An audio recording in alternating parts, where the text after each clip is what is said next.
Well, greetings, imagination connoisseurs. Once again, it is I, the Viceroy of Verisimilitude, the Master of Fun and Wonder, Mr. Robert Meyer Burnett, and we are here. Let's see, we're here in downtown Pasadena at the ARTWALK, and I have a very special guest with me. James, a member of the PGS himself, came down to Elizabeth's booth. Introduce yourself. Hi, James Wallace. How are you? I read a letter of James's. What was your letter about? Refresh their memory. It was about watching Star Trek the Motion Picture a lot. And Oh my God, you watched it 3 times in like a week. That's correct. That was the greatest letter ever. Yeah. That's how you endear yourself to me. Well, yeah. So I've never met some Post-Geek Singularity member in the wild like I'm doing right now. This is coming to you in the wild from downtown Pasadena. And I should first say this chat is brought to you by Lucky Tiger Men's Grooming Products. For those men who want to look good and feel great, it looks like you could use Lucky Tiger. I think I could. Yeah. And you know, if you go to the Lucky Tiger website at getluckytiger.com and you punch in PGS for Post-Geek Singularity, you get 20% off of your order. Well, this is very interesting for me today. I wasn't going to do a show, but I figured, why not jump on the show? Because you showed up. So I'm going to actually interview James. James is also a film industry professional. He's done many different things. He worked on the TV series House for 5 years. Almost 5 years. And what did, first of all, introduce yourself. Say hello. Give us a little bit of background. Oh, by the way, the camera's right there. Here. So look there. Yeah. Basically came out to LA 2014 or 2004 and got into the industry as a production assistant, working on shows like Mina Mencia. Oh, really? Yeah. And then through that, got on House. And on House, became a production secretary, then what they call assistant production coordinator. Basically, they're the jobs that help the production coordinator make things happen for the show, which can be various things. Like on House, we had to get a stripper pole one time. As one has to do. One has to do. Yeah. For one of the actors to rehearse on. And production does a lot of things that I could spend hours talking about. But from House, went on to a show called The Fosters, which was on ABC Family, and then it turned into Freeform. And then worked on Silicon Valley. Wow. Yeah. So you've worked on some great stuff. Yeah. Okay. Okay, so let me ask you this. Yeah. Well, first of all, Emily Jared sent in a super chat. It's going to be tough for me, but thank you so much for supporting the channel like that. That's very nice of you. Emily says, thanks for your shows. Well, thank you. This is a first. I've not been out in the wild doing this. So let me ask you this. I want to first ask you, how did you start watching this show? How did you become a member of the Post-Geek Singularity? I was watching Midnight's Edge. Oh, yes. And you were a guest. And I was tired of watching the news because it would bum me out. So basically, I'm into film, I'm into television. And I just found your channel one day and I was like, I'm going to watch it, because I would watch your DVD supplementals, right? And years ago, because I worked for a DVD supplemental company. Oh, which one? Herzog Count. Herzog's a big company. Yeah. They did a lot of stuff, more than they did EPKs. They did all kinds of things. Yeah. Oh, yeah. EPKs are electronic press kits. So they're not great for DVD stuff because it's a selling kind of a thing. But Herzog also did DVD special features as well. Oh, yeah. That are big. So let me ask you this. Yeah. What is the state of your fandom now? Like, we were just talking, James has some great artwork of Blade Runner. He's collecting prints. He bought one of Elizabeth's pieces, print of hers. How do you feel about your own fandom? Like, and when did your fandom journey begin? Oh, wow. Maybe when I was like 3 or 4, when my dad wanted me to get into football and wanted me to go to Notre Dame, and I was into Star Trek, and I was like, no, I wanted to, imagine being in a Star Trek episode with friends. And, you know, back then you would get beat up in the 80s if you wore a Star Trek shirt. I mean, you had to really fight for your fandom at that time. Now it's the fandom is kind of industry related, more to a degree. Right. I'm interested in the industry side of it. However, at the same time, I love it, but I try not to be a fan yet. I am a fan. Now, are there things, as you've gotten older, how has your fandom changed? Well, trying not to have my place look like the guys in the 40-Year-Old Virgin, basically. That's Well, that's how my place looks. I mean, I have a lot of posters and things like that, but in some models What's the thing you collect the most of? Like Starship Enterprise models. Yeah. Did you get Eagle Moss stuff? Yes. Did you get the Eagle Moss V'ger? No. The girls I live with constantly are making jokes that it looks like a sex toy. It does. and it looks like a multi-purpose sex toy. It's just for any orifice. Yeah. So it's my V'ger toys. I'm so happy to have a V'ger, but it's relentlessly made fun of on a daily basis by the 3 women that I live with. Multiple generations of them. So you've managed to retain your fandom. Yeah. Is it hard when, things are changing and as corporate interests have taken over, like with Star Trek and Star Wars, do you find you're unable to enjoy new Star Wars or Star Trek the way a lot of people do? Or are there things you love in modern Star Trek and Star Wars? There's no wrong answers. Don't worry. I won't hit you. With Star Wars, I love Rogue One. And I actually, even though I was against Solo, I actually enjoy it. But I do. Yes, I do too. I can see why people hate it, because I was one of those when I heard about it, I was like, no. But now watching it, I liked it. I was really surprised. However, it's a wait and see on the next Star Wars films if they're good. Right. Yeah. Are there things that you're looking for? Like, how do you come down on the MCU? I think they've reached their height. Yeah. With Endgame, and we'll see. We'll see. Right. That's yeah. You never know. I'm still excited about it. Yeah. I just don't know where. With I love Doctor Strange and the Multiverse of Madness. The fact that they're going to do that. A horror film. Yeah. I don't know what that's going to be or how it's all going to work or what, but I'm excited to see where it might go. Oh yeah. Yeah. Now, what about? Obviously, we got the Mandalorian coming. Yeah. You excited for that? I am, because a friend has worked on it, so. You got some inside information. Maybe. Well, okay. Is your friend excited about it? If somebody in the industry is working on something and they're excited about it, that's always, when we live in LA. If you're excited about something, you ask somebody that works on it if they're excited, and they tell you. It's not propaganda, because the people that work on shows, they go from show to show to show. Like you're always going to go. It doesn't matter. Sometimes you're going to work on some things that are good. Sometimes you're going to work on things that are bad. Yes. So people are pretty honest when they're in the industry. So what did your friend say? He's excited. He is excited. Is there anything he can, without spilling any beans, and without telling us what department he worked in? Yeah.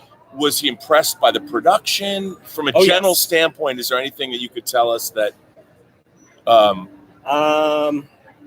Because they're breaking new ground technologically on the show. Yes. I mean, they're doing things that Favreau has perfected with Jungle Book and Lion King. Like in-camera compositing, they're doing all kinds of craziness that couldn't have been available any other way. Yeah. And so your friend talked about that. So he's impressed with the technology. Yes, he is. He is very impressed with it. I mean, everything going on with that show is top-notch. And from what he's told me, it's going to be really good. Yeah, I mean, I can't wait. We're less than a month away. Yes. It's November 12th, so that's today. October 12th is today. Yes. So we're literally 1 month away from Mandalorian streaming, and then it's 8 episodes. Yeah. And it'll take us right up to Rise of Skywalker. So, I mean, we're going to get 2 months of Star Wars goodness, I hope. Because I don't want to listen to another year of... I have enough problems with Star Trek Discovery. Yeah. And if you watch that new short Trek, oh my God, I want to shoot myself in the face. Ruining Star Trek canon. You know what Star Trek did? Star Trek did to Tribbles what Alien Covenant and Prometheus have done to the alien. They basically completely made an alien life form that we've loved literally for 4 or 5 decades and turned it into a human creation, essentially. Humans re-engineered something that was beloved because the showrunners are fucking dumb, and they had to do that. They had to ruin Tribbles. They ruined Tribbles. Yeah, that's terrible. It's terrible. You know why Tribbles breed quickly? Because what we do, there's human DNA in Tribbles. Somebody shoot me now, but not quite, because I have to help Elizabeth clean up later.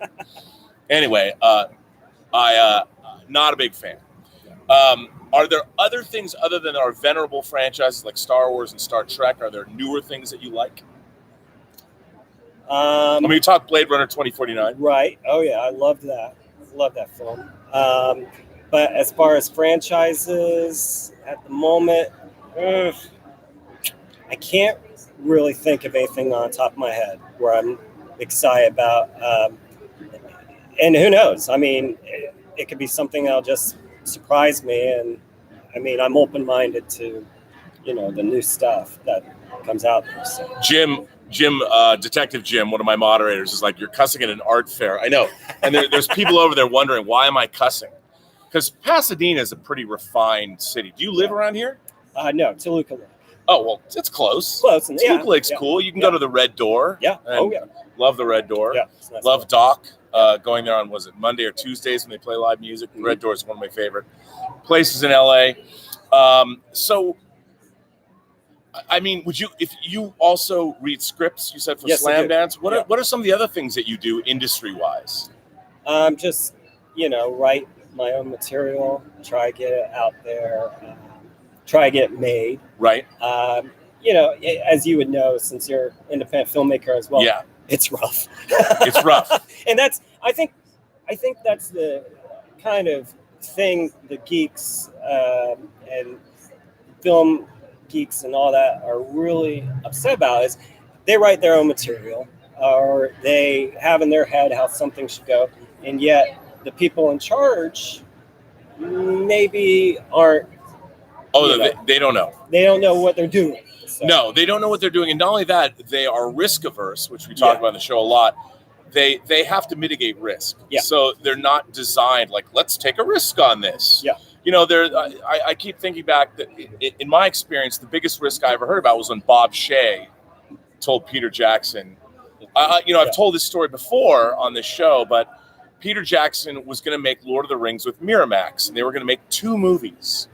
And Miramax decided Peter Jackson and Weta were building miniatures. They were building monsters, armor, everything. They were building it all. It was in pre-production, and Miramax basically pulled the plug.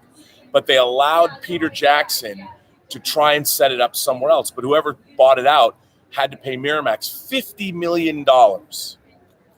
And Peter Jackson had gone to every studio. And he was in LA, and his last stop was Bob Shea, who he had known earlier because he had made his Bad Taste and Meet the Feeble. So he'd never worked with Bob Shea yet, but he was going to do a Nightmare on Elm Street movie at some point. But he knew Bob Shea, but he had a meeting with Bob Shea. That was his last meeting before he went back to New Zealand. He sat in a room, and he had basically a 5-minute sizzle reel that said, here's what it's going to be. Yeah. Lights go down, the sizzle reel plays. When the lights come up, Bob Shea's sitting there, long silence, and says to Peter Jackson, aren't there 3 Lord of the Rings books? Mm-hmm.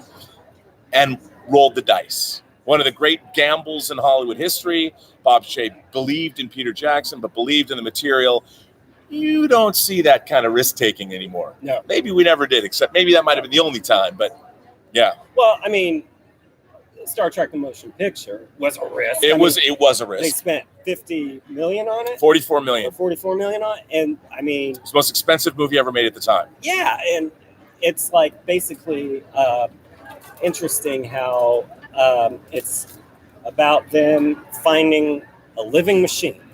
And then in the wake of Star Wars. In the wake of Star Wars, and their crew member wants to copulate with the living machine at the end. So yeah. That's a rough sell these days. I guess maybe my V'ger toy looks exactly as it should then. If you really think about it. So I think it's, so let me ask you this. What brought you out here? I heard you're doing this, so I was, I like art.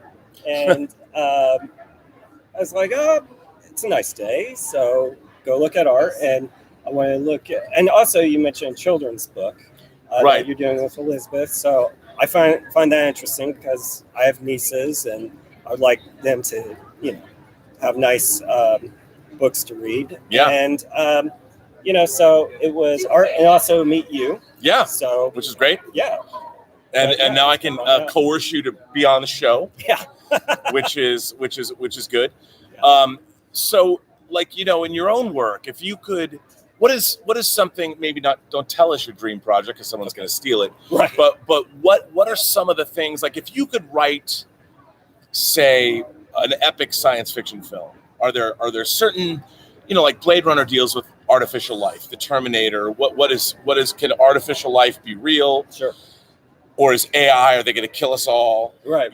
Like, do you have a pet? Is there a subject matter that you're particularly drawn to? Basically, society kind of rebooting itself, maybe from a post-apocalypse, and just seeing the relationships and just the dimensions of a new society. And because everyone was always like, if I were in charge, I would do this and I would do that. And so I always find that interesting, and who would be in charge and how would they change society, and would it be for good or would it go down the tubes? Right. So now, do you have favorite post-apocalyptic movies like the Road Warrior films, Fury Road, Road Warrior? So good. Yeah. Or Mad Max 2. Or Mad Max 2. I think Beyond Thunderdome has actually aged well. Oh yeah. When I saw it at first, it wasn't Road Warrior, so it was kind of disappointing. Yeah. But now that we know Road Warrior is and it's like the Matrix trilogy. You go back and you watch the Matrix movies now. Yeah. Sure, they're not as, of course, nothing is as good as the first Matrix. Yeah. But when you go back and watch Reloaded and Revolutions now, with the distance of time, they're interesting. You could look at them and go, what is all this talk that the architect is, what is he saying? You almost need Cliff Notes for that guy. Yeah. But yeah, no, that first Matrix movie is, I still love that film, and so good. The ending, that ending is just one of the best endings I've ever seen in science fiction. Oh, it's great. I can't wait. One day I'm going to open up my Neo hot toy. I got to display my hot toys better on the show. It's interesting being outside. I don't think I've done other shows. I was at San Diego. I did shows with Elizabeth and Sophie, but this is the first time I've ever done one on the street. I don't know how it's coming off. It looks pretty good. Willow Yang is here. Hello, Willow. I see all the regulars. We got 67 people in the house. That's good for a show that wasn't planned. This is an impromptu. This would be, I guess, a Robservation Nation show. I've got my laptop. I don't have my rig at home, but it seems to do the trick. In the wilds of Pasadena. Using my cell phone as a hotspot. So that's always a good thing. Somebody's talking about Gilbert. It's interesting. You look at I always have letters, so I don't ever get to read the feed anymore, and being able to see the feed is interesting. Look, Jim Boyer says the original Mad Max is still king. That's because it's about cops, dude. Main Force Pursuit. I saw pictures. Somebody actually painted a Viper from Battlestar Galactica as the Main Force Pursuit car from Mad Max. Oh, really? And I'm like, I got to do that. I want that. No, I'm a huge Mad Max fan. I mean, and I didn't mind Tom Hardy playing Max. No, neither did I. It didn't bother me. Although it would have been cool if it was Mel. Yeah, now he's so weather beaten now. Oh yeah, he's had a lot of life, a lot of cigarette smoking from Mel. But it would have looked great. Was that a Pasadena police? I don't know if it was. I guess it's not illegal to broadcast on a street corner. I don't think so. Really guerrilla filmmaking. Yeah, this is total. This is complete guerrilla. So I wonder what else. Do you guys have any questions for James? If you do, could fire him in. I don't know. I'll just keep going. Because since you're here. Yeah. So how are you feeling about as more and more of our favorite things are bigger, they're owned by bigger corporations. Yes. Do you think that movies have a future in terms of, like, when we were growing up, the movies, you'd see Blade Runner and it would mean something to us. Yeah. Do you think it's possible that these big corporations will ever make something that you love as much as the things you loved when you were younger? It's possible, but it's diminishing. Like, there's a film I saw 3 times this summer in a theater called Ready or Not. And I loved it. And I wasn't expecting to. Right. I think it was Scott Mance or someone on Twitter. Yeah. Like, this movie is great. And I was like, oh, okay, I'll give it a shot. And I loved it. It had bite. Yes, it did. And but the problem is it's with Fox Searchlight, which is Disney. Yeah. And I don't know. I hope Disney is not trying to get rid of Fox Searchlight. Well, they kept the executive staff intact. Well, that's good. And I love Fox Searchlight. They have an incredible track record. Oh, yeah. It's funny. It's the mini majors that are releasing all the interesting stuff. A24 released The Lighthouse this weekend with R. Patz and Willem Dafoe, and it's from the director of The Witch, which I really liked. So I think that's pretty cool. Oh yeah. So and it looks interesting. It looks. I mean, they shot it in 1:33 in black and white, which is sort of crazy. Going backwards, but right, it could work. I think it could work. I think it could work too. So let's see. What else can I ask you? Okay, you found me. You started watching the channel. Yeah. What is it you like about the channel? What do you like about this community? Unless you don't like them. Because I like them. No, I like them. Through Facebook group and whatnot. Yeah. There's communication. So I think it's a bunch of kindred spirits. Maybe is the best that's what I think. And we're all sort of kindred spirits. I mean, we're all at you and I are at the age where it's like one foot in our graves. when we're younger, we would get beat up if we talk about Star Trek, and we're kind of closeted geeks. And now it seems the geekdom won. Yeah, we won. It's taken over, but it is different in a sense, and there's different type of geeks, and So. Stephen Foley says, "Hey Rob, I just got back from seeing Judy. Awesome film. Renee Zellweger was a powerhouse. Have you seen Judy? I've not. I've not either. It was so funny. Renee Zellweger has been doing the late night talk show circuit. She looks exactly like herself. Those weird pictures of her. She does not look like she has plastic surgery. I think she's cute as a button. She always was cute as a button. She's still cute as a button. She doesn't look any different. But I've heard her performance in Judy was amazing. So, Stephen, it is great to hear that. Are you going to see Judy? I'll probably get a screener of it. Yeah. So, yeah. Yeah, that's the thing. It's hard that we were talking about yesterday who goes out to see what. Like, what brings you out to the theater? Do you have to have – how do you decide what you're going to go see? I have the subscription to AMC, so you can see, I think, a few movies a week. Right. So I'll go if something interests me. Do you go to Burbank, like the Burbank 16? I live near Universal, so I just Universal. There. Right, because Toluca Lake. Yeah. Oh, yeah. You have to walk up the hill. Yeah, it's an exercise. There's a big hill to cover. So, that's good. Now, what's coming out besides Rise of Sky? Are you a James Bond fan? Are you excited for Bond 25? No. What do you mean no? No. I think the only Daniel Craig one that is just still one of my favorite Bond. One of my favorite Bond films is On Her Majesty's Secret Me too. Service. Great movie. 1969. Yeah, so it's that one, and then Casino Royale. All right. But like Skyfall does not hold up. I did not like Skyfall. I famously said I didn't like Skyfall. I know. It's not really a Bond film. No, and he fails. James Yeah. Bond fails repeatedly. Yeah. All he does is fail. He fails from the opening scene to the end. Yeah. And I mean, we'll see. We'll see how they do this one. But I'm now holding it. I mean, that one sheet they put out the other day. The worst thing ever. The Love Boat font. Yeah. It looked like, wake up the intern. We need to release a poster in 10 minutes. Yeah, it was just as bad as the Star Wars fan-made, or that one that looks like a fan-made one with the Emperor in the background. Yeah. The art of movie posters has definitely diminished. Yeah. It has diminished. It's no longer like Drew Struzan. Yeah. Back in the day when art was great. Oh yeah. Movie poster art was great. We don't have that as much anymore. Plus, somebody says it is a Love Boat font. It is the Love Boat font. Yeah. But so let's see. What else can I ask you?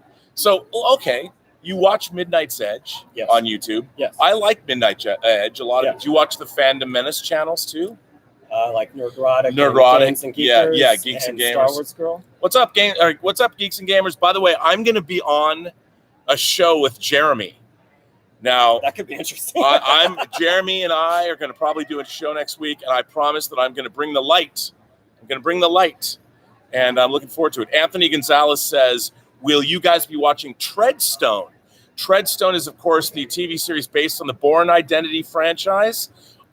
It looks good. I like the Amazon Tom Clancy stuff. Yeah. I thought that was pretty good. But I love spy thriller. Are you going to watch it? Do you like the Bourne movies? I love the first 3 Bourne movies. Yeah. And I think it just went downhill after. Right. Yeah. I love the third one, actually. It's like great. Paul Greengrass was pioneering. It was so fast cut, but you always understood there was so much coverage. You always knew where you were geographically. Yes. From an editorial standpoint, marvelous. And not only that, it didn't really take a break until 50 minutes in. Right. And I love that because it was just total action, like relentless. Yeah, it was relentless. I'm looking forward to Treadstone. I mean, there's so much to watch. Now, no spoilers, but you didn't like El Camino. No.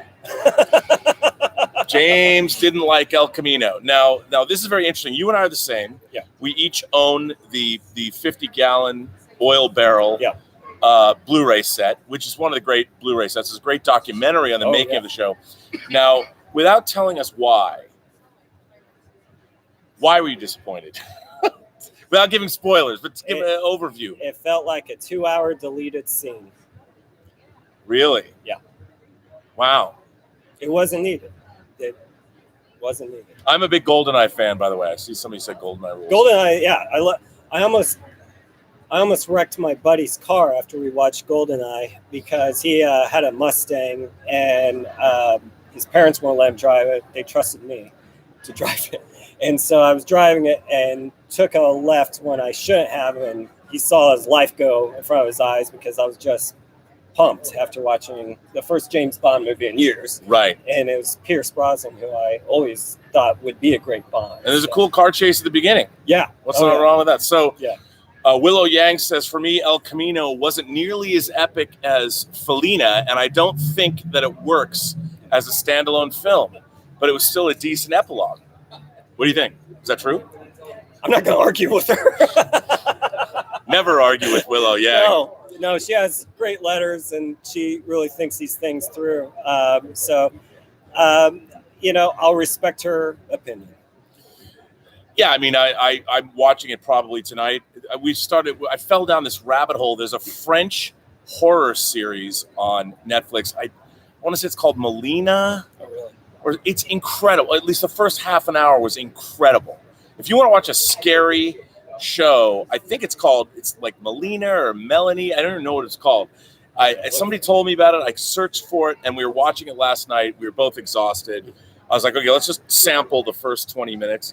Just watch the first 30 minutes of the show. It's 8 episodes. It's in French. It's epic. I mean, for as far as horror goes, it's I don't know. At least the first 30 minutes were epic. So I'm hoping it's great. That's good you say that because it's Halloween season, so I like to watch horror and horror movies and shows. And last night on Netflix, there's this true story show called Haunted. There's a few good episodes, a few gems, but yeah, it's fun. It's entertaining. But now I'll look. This was really good. I really enjoyed it. And again, the thing about Netflix is I found it because somebody was talking about it online. I'm like, I've never heard of this show. I did not know it existed. The premise is that there is a female horror writer, like a Stephen King. She's young, she's hip. Mukbang Review says Netflix doesn't need to do advertising. You, Campy, and everyone else do a great job of promoting their lesser known titles. Yeah, I feel it's kind of like if that's going to be my new calling. But so this show is about a young, hot female Stephen King-esque person who's writing stories about this like evil witch from her hometown, and it turns out the evil witch is real and they're connected, and through a certain series of events that occurs, she is drawn back to her small town. I don't see what happens. I stopped watching as soon as she left to go to her hometown, but it was the first half an hour. I'm like, oh, I'm in. I'm in. This, there's some great French horror. Mm-hmm. Martyrs. If you've never seen Martyrs, it's really hard to watch, and it'll make you never. It'll just put you off everything. Mm-hmm. But if you watch Martyrs and then you watch the original French movie Inside, it's a great double bill. Yeah. Inside is, but you got to watch not the American remake, but the French original with Beatrice Dalle, who is Betty Blue, and of course Criterion is finally releasing domestically the director's cut of Jean-Jacques Benet's Betty Blue, which is a favorite film of mine. So, have you seen Betty Blue? I've not. It's fantastic. Okay. Betty Blue is fantastic, and there's two versions of it. I own them I have a European Blu-ray of it, but it'll be great to get between Criterion putting out Betty Blue, All About Even, Until the End of the World, the 5-hour version. Yeah, we're getting some great physical media. But do you collect physical media? Oh yeah. So have you bought anything recently that you like? You recommended The Apocalypse Now. Oh, did you get it? I did. I love it. I still have to watch the theatrical version. Oh, have you seen it before? Oh God, yeah. Okay. No, it's the funny. disc is. Do you have 4K? Oh yeah, it's unbelievable. Yeah, it looks amazing, doesn't it? Oh God, yeah. It's so good. Yeah, it's beautiful. And then John Wick 3. Well, yeah, I love that. Well, it looks fantastic. That's a great disc. Yeah, well, yeah, it is. So, and then I bought not too long ago. There's this movie called Hardware. Oh yeah, Richard Stanley. Yeah. Yeah. And that was interesting. Yeah, it is. He's got a new movie coming out. That's why I bought it, because. Did you see his new movie? Not yet. I want to see it. I mean, it's. I got to meet him once. Oh, I met. He's an interesting cat. Yeah. There's a documentary about him. I watched that. Yeah, I saw that at the Cine Family when it was still here over at the Silent Movie Theater. It's on. I think it's on Amazon Prime now, because that's how I watched. Yeah. And then because I watched that, I was like, well, I want to see Hardware, and so I bought that. He made another horror film called Dust Devil that's really worth seeing. I think they shot it in South Africa. Yeah, I believe. It's kind of like the South African Candyman, sort of like the original, but not really. Like, sort of, kind of. Have they remade Candyman yet? Or no? They're Black Manta's in it. The guy who played Yaya, who plays Black Manta. Yeah. He I guess his name is really Yaya. I forget his whole name, but he was just cast. He's in the new Candyman. I don't know if he plays Candyman. Okay. But he's in the new Candyman. I love the original Candyman. The original's really well and risky. I mean, they killed a heroine at the end. I mean, they really did. And that Arrow put out a beautiful set, Shout Factory. Oh, okay. Because there's a director's cut. Well, it's not really a director's cut. There's a version that has a little bit more violence. When there's one killing in it, that's a little bit more violent. And they released both versions. I hate to say, I think I saw that. The last time I saw it was 27 years ago. So. Yeah. Well, it's great. I mean, it's got Philip Glass did the score for it. And it's really, really good. Well, listen, I don't want to take up all of your time. And we got to walk back so you can see the booth and see Elizabeth's art. And plus, people want to see, look, here we go, everybody. Pasadena. And I get to do an art walk. So we're going to walk onto the art walk. And here it is. So, you know, we're in downtown Pasadena. Let's see. You see everything. And here we're coming into Elizabeth's booth. And see, we got to go the other way so you can see. Why don't you say hello? There's Zoe Trope. Hi. Let's get there. And how's it going, Elizabeth? Great. It's going well. It's going well. And this is Brian Lawrenson, KUSC DJ. He's live right now. Hello. Oh. I know who you are. Robert Meyer, Burnett. Oh my God. How you doing? Hey, nice to meet Hey, you. good to see you. Now you were live. Come on in. Hey, what's up, YouTube? Why don't you introduce yourself? My name's Devin, and I watch this guy on YouTube. Make sure you leave a like and a subscribe. Leave a nice comment. And what is your lovely dog's name? This is Ludwig. Ludwig. You know, YouTube, they love dogs. Yeah, they do love dogs. Here. Oh, And that's Ludwig the dog. Hey, I like all your YouTube videos, man. Oh, thank you. Yeah, and I saw your review on Joker, Yeah. and you were dead right. Wow. And right as soon as you started saying it, everybody started saying it. Like, you know what? He just won't go toe to toe with Batman. Right. It Right. doesn't make sense. Now wait a minute. Say I was right. Say again. He was right about Joker, and as soon as he said, "You know what? I don't believe this guy could go toe to toe with Batman," everybody started saying that. They're like, "Oh, it doesn't work." I appreciate you saying that. Well, thank you very much. Anyway, keep it up. Oh, thank you. I absolutely. Yeah. I'm a subscriber. Well, thank you. Yeah. That's good. But you're not watching right now. I didn't even know. You know, we're down at the ARTWALK with the dog. All right, bye, YouTube. Hey, later, man. Hey, thanks for stopping by. So wait, Brian, KUSC DJ. Hello. Tell people where they can find you on the web. Online, Twitter handle is Lawrenson_Brian.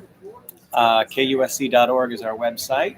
How long have you been a KUSC DJ? I've been on the air since about 2006. KUSC. KUSC.org is our website. 91.5 if you're in Southern California. And it's classical music 24/7. Now, if someone were to, the top 10 lists are a big thing on YouTube. Okay. So if someone were to ask you a top 10 list of your favorite pieces of classical music or your favorite composers, or one of the two, what would they be? Okay, I'll go composers since that's a little easier, but Stravinsky is right there at the top. Bach is at the top. This composer who's actually a friend of mine, Caroline Shaw, she's in New York. She's amazing. Love her stuff. Julia Wolf, she's one of the founders of this group called Bang on a Can. Amazing. So that's 4. And it's from there. It's I'm a sucker for Tchaikovsky.